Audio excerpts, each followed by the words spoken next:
ورسول الله صلى الله عليه وسلم لفرموديك الصحيحة فرمي بدأ الإسلام غريبا وسيعود غريبا. فرمي إسلام شون دسي بيقر بغريبي وغريبيش أبيته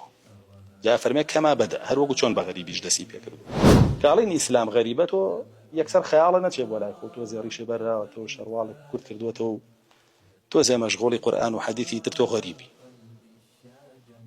الإسلام خلق أوشتانا يتربى غريبية زانيو نقابي كاغلي من غريب حجابي كاغلي من غريب بلا ما قربيني زماني بكيتو تشوار برسياري لي بقيل العقيدة وبيرو باورك هيك شي لنازان هر قرآن لنا غريبة فاتحة بخينا نايزاني بجو خوشي بغرباء زاني تو دينك لنا أخوتا غريبة حديث قافر بدأ الإسلام غريب يعني تو كيسا خو لو غربان حسابك إسلام لنا تو غريبة بوهن مداو بني شيرم نازاني شي نازاني شو عرات خيونتو نازاني شو حديث خيونتو أم غربة باسي غربتي شكلو شيواناك أبرا أقر وازاني باسي غربتو شكلو شيواناك زور غلط إليش إن الله لا ينظر إلى صوركم ولا إلى أجسامكم ولكن ينظر إلى قلوبكم وأعمالكم الله جل جلاله سيري شكلو شيواناك وسيري جسمناك حيكل سيري ضلتو كردارك شيد هي أبو الإسلام أو إسلام لنا وتويا شي كردو شي تيا قوري هزاران حجاب بويا نمضلي سفورة هزاران رجدار بويا نمضلي ديسكو خوشي بغريبة زاني كاما غريبي تو نازاني شوارعات بخواني تو كاما غريبي نازاني معناه سبحان الله يعني شي كاما غريبي نازاني معناه الحمد لله يعني شي كاما غريبي ناتواني بجواني تعريف يجي توحيد وسنتك كاما غريبي يعني تو جاري اسلام لنا تو غريبة تو ضايع اكردو فوتان دوت تو ازاني غريبيه وهي كي تشكلوا شو لواني كانت ولواني هكذا بين رسمي ريشه دهاني وغرباء بخويا واني رسمي نقاب دهاني وغرباء بخويا واني لولا شو سياري هذه اللي بكنازه جال همي عجائب تر بشي خوي زور غريبه كان حتى بلاماري امام جوركان زياتر بابو خوي غريبه وازانيتا زياتر بروا بو سر و امام جوركاني اسلام لسلفي صالح تنانتا سر بخاري ومسلم او ان بروا كافريان كايتر او غريب تر او عالم تر لكاتك او علامتي جهليه او علامتي ويا او اسلام لنا يا غريبه قايل يعني قنا حصك ودناك او قسناك او رفتعناك وكافر بدا الاسلام غريبا بس دينك يا بيجا مشتي كهاو اسلام خوي لنا خلق غريب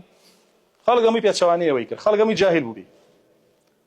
انجا دوایی که خلق یک تبنی و اسلامی کرد وکو خوی پیروی کرد و خلقش غریب بونه آه اسلام غریب انجا فرمی آه غریبی جبهته و سيعود غریب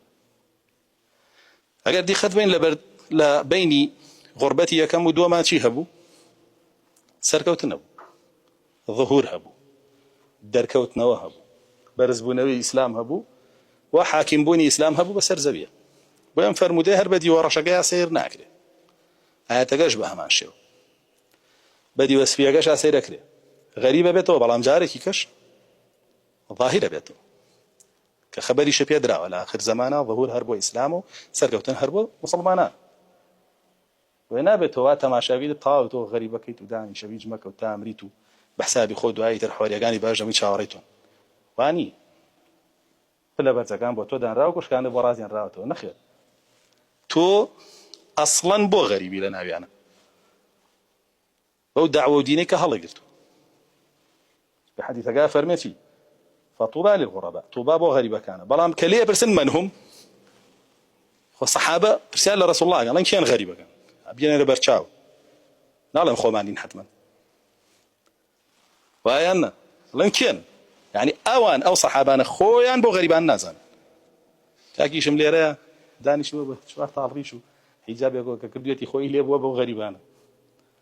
صحابه تداخلنا كان غريب ايام لو غريبان دي انا رسول الله كان وصف يعني كبر وصف كان بتشيك هذه بزار الذين يصلحون اذا فسد الناس او وصف يعني اوانا كاصلاح كان كاتي خلقي فاسد بو اوانا تكشر ما جيبت شيدا ينهون عن الفساد قد غير فسادك فرمودكش هروا يعني إصلاحها كان كاري خلق فاسد بو إصلاح لشيء كان لا عقيدة خلق كان لا عبادات أنا كان لأخلاقياتها نايكن لهالسو كوتيا نايكن لجلو برقو شكل الشيوش يا نايكن هموية بچی دەست پێکەن بە عەقیدە و بیر و باوەڕەکەیان لە کاتێکا خەڵک فاسید بوو لە هەموو ڕوویەکەوە فاسید بووە خەڵک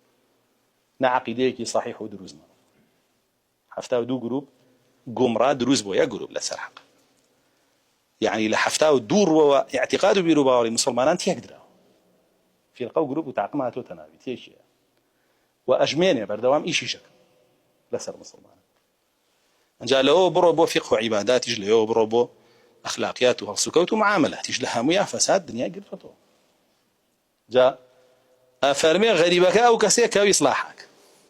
نافرمي خوي صالحة يصلحون فرمي نافرمي ناس صلاحاء كومالي كسي باش لنا وخرابة نا أفرمي شاك كاريكا لنا وخرابة كان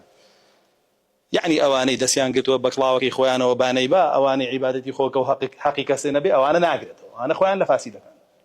لغريبة كان لي إصلاحيش بچی کرد با علم کرد با جهل نکرد إصلاح با علم کرد با جهل نکرد ويقر إنسان جاهل بو باعتقادك الصحيح وجاهل بو بعباداتك دروست